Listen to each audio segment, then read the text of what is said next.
So what's happening, YouTube? Welcome back to John TV. And here we have a completely different episode of what you're used to on the channel. Right now, I'm recording on a Canon M6 Mark II, but here I got the Canon 90D. I'm gonna try to make this episode pretty quick. I don't know if I'm gonna be bringing more tech unboxings to the channel. As you see, this camera is already out the box because I bought this camera used from a photographer. She is based out of Thibodeau. Her name is Abigail. So shout out to you, Abigail. I actually kind of lucked out getting this camera. I went on Facebook Marketplace and she posted it like 4 hours prior to me messaging her. I always wanted this camera, even though it's kind of similar to the camera that I'm recording on now, except this is actually a DSLR camera, and the camera I'm recording on now is a mirrorless. Both crop sensor cameras, 32 megapixel sensors. Really excited about it. The reason why I wanted these two cameras, one I'm recording on and one right here, is because uncropped 4K. So right here, I'm pretty much just gonna be decking out this camera with some gear that I purchased. I'm gonna try to make this as quick as possible. With all of my cameras, I have a cage on them. So the cage I normally use is by this brand named SmallRig. Of course, with this 90D being a very popular camera, and you know, of course, the same cage normally fits for like the 70D and 80D. I could not find a SmallRig cage for this camera, at least on Amazon. I might be able to find one used somewhere on eBay, but I couldn't find it on Amazon, so I had to settle for this Nicey Rig one. And I actually unboxed this already. And it's kind of funny because whenever you get something from SmallRig, it normally comes with like a little cardboard box. It's no fancy design, like a little cardboard box with a SmallRig on it.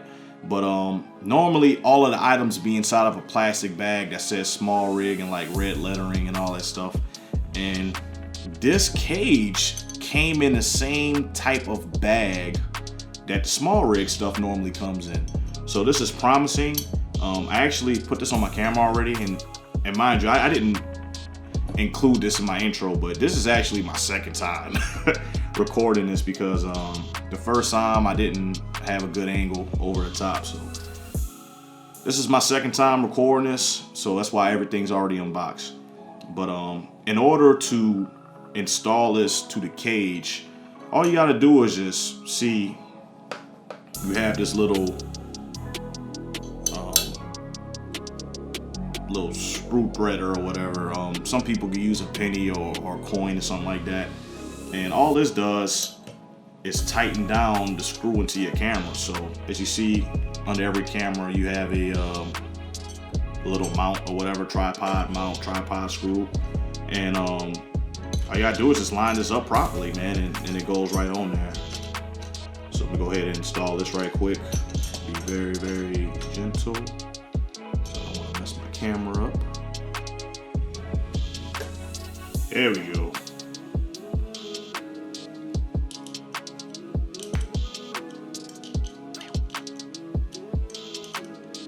You hear a snap in place. But yeah, so as you see, you know, I got the cage on it, and it's a nice feel. Feels sturdy. It feels just like my SmallRig stuff, to be honest, man. It's a nice build. It's very sturdy.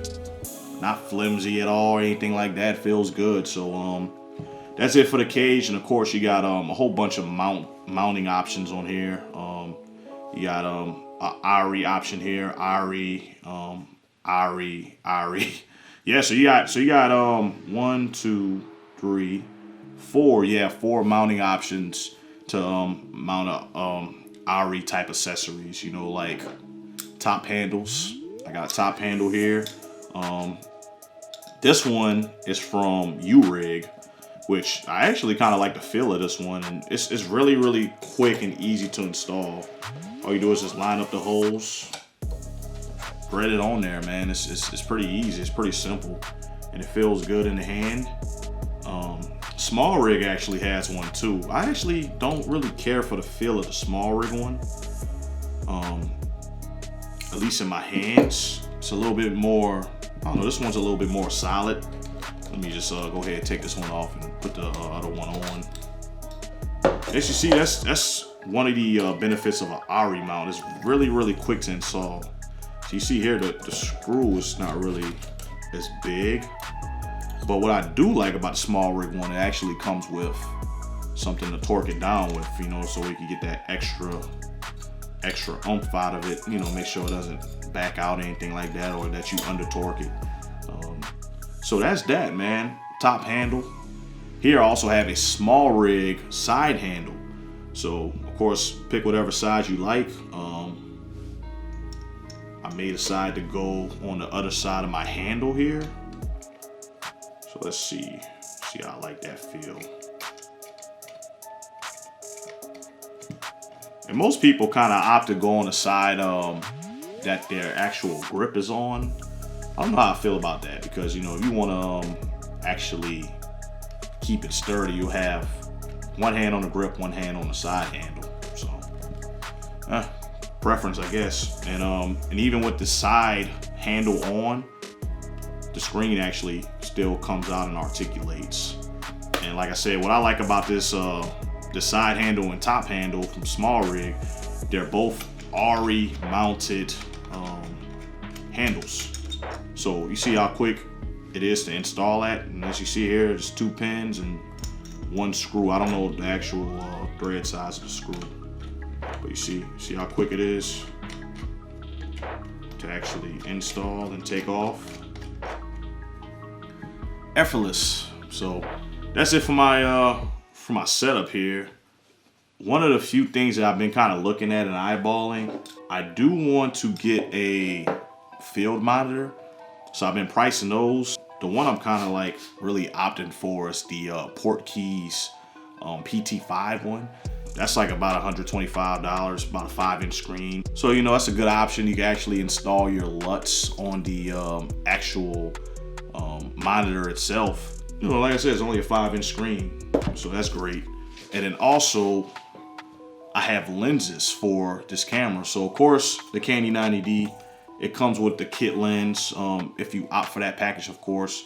And this right here is a EFS 18 to 135, and it's a f3.5 to 5.6. Yeah, so f3.5 to 5.6 lens. So not really the fastest lens you could possibly get, but it's an STM motor, so it's a very solid motor. Really good for video. It's also image stabilized, so that's also a plus. Do not sleep on the kit lens, man. This is a very wide focal range right here. It's an 18 to 135. So if I do my math right, 18 times 1.6, you know, it's around like 28 millimeters to start, which is actually a decent focal length to work with. Whatever your focal length is on a crop sensor camera, you pretty much got times about 1.6 with Canon.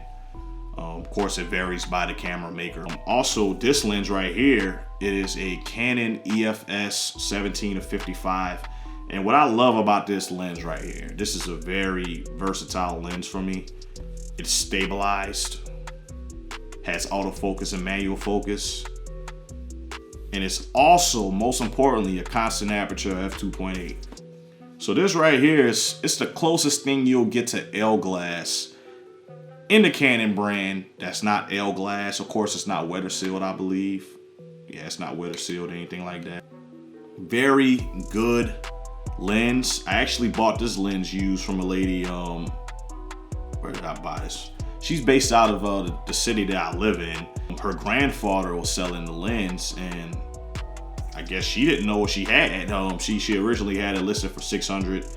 I made her an offer for $350, and she took it. So got a steal. Of course, if you buy this lens brand new, you know, I think $800 if I'm not mistaken. I'll put it up on the screen or whatever, but very good lens. I love it. This is actually a USM lens, so the focus is a little bit loud. The only way this lens kind of comes in like super handy is like, let's just say you got to set up on a camera a good distance away, and you have like a wireless microphone on you, like a Rode Wireless Go or Wireless Go 2, to where you won't hear this lens focusing. Because if you use like a mic like the one I have on my camera here, the Deity D4 Pro or whatever, you will pick up a lot of the focusing noise from the focusing motor unless you just put it in manual focus and just stay still. But this is a great lens. I love it. I got some great use out of it so far on my crop sensor lenses, like well, not crop sensor lenses, crop sensor cameras like my M50. This is really my most used lens on my M50.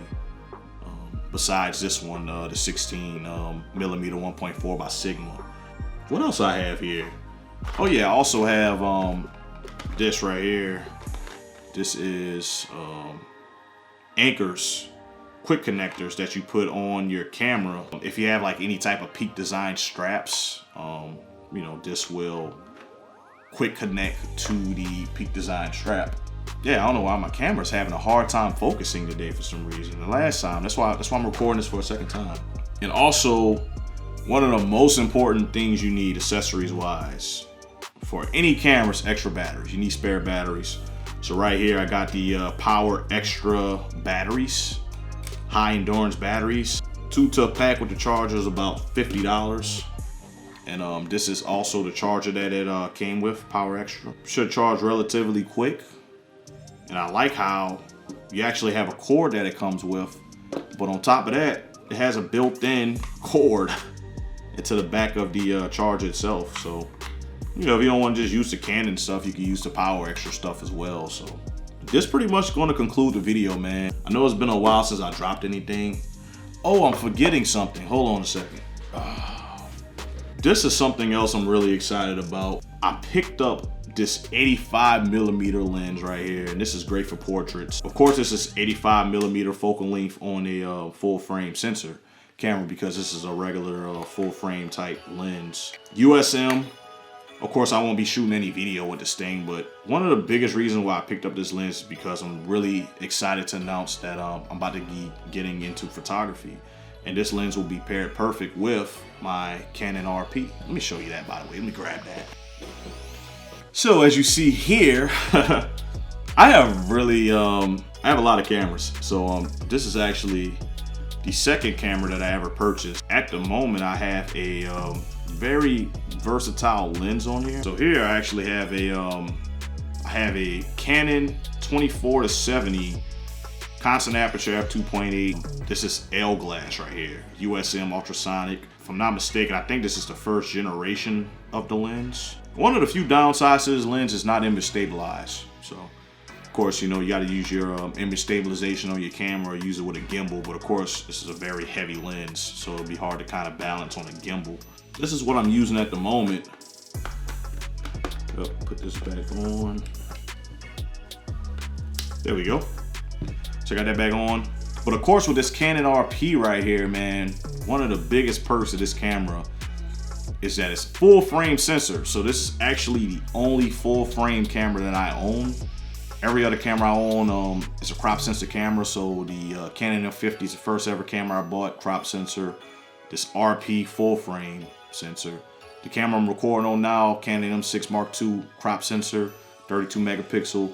The camera that I just bought, the 90D here, this is also a crop sensor, but it's a DSLR. The rest of the three are mirrorless. So this lens right here, the 85 millimeter 1.8 aperture will go perfect on this full frame sensor because, you know, with full frame you got more light, so it's real good for portraits. That's why the Canon 5D does well, 6D, all that stuff, because you got a full frame sensor, more light. It means when you got a lens like this with a very low aperture, you get to have a lot of bokeh in the back. So I'm really excited about starting photography with this lens and with this camera. I may use this on a crop sensor camera, but I don't know, man. Whenever you do 85 times 1.6, I mean, you getting within like the mid 100 ranges on your focal length. So won't really have too much use for it unless you step really, really far back away from the subject when you're taking a picture. This lens right here, the 24-70, is a very versatile lens. I mostly use this for like video. It does take great pictures, but this 1.8 85 millimeter is gonna have a ton of bokeh. I also own a few other lenses. I got the Canon Nifty 50 1.8, that's a good lens. RF glass I have for this, I actually have a 16 millimeter RF 2.8 STM, and I also have a 35 1.8 aperture. So I have pretty much every focal length of prime that's really important. You know, the 85 to 50 and the 35 that works on this full frame camera. I got some good glass here that goes to my crop sensor camera. So I'm not really investing in a lot of EFS glass. I do want to get like an EFS like 55 to like 250 or something like that. I heard those are very versatile lenses, but we'll see. But anyway, I'm gonna go ahead and conclude this video here. I appreciate you watching. I'm real new at, I guess, buying tech like this, so you know, I'm kind of addicted, man. I ain't gonna lie, I'm kind of addicted. But anyway, may have more tech reviews or tech builds or whatever coming soon. I'm actually rendering a video right now, exporting it, so hopefully you're not picking this up on a microphone. Like, comment, and subscribe. Let me know you want to see a follow-up to this build right here for the Canon 90D whenever I have to monitor and all that stuff on there. But yeah, let me know in the comments, man. Like, comment, subscribe. Love you. Coming back with some more content. Peace.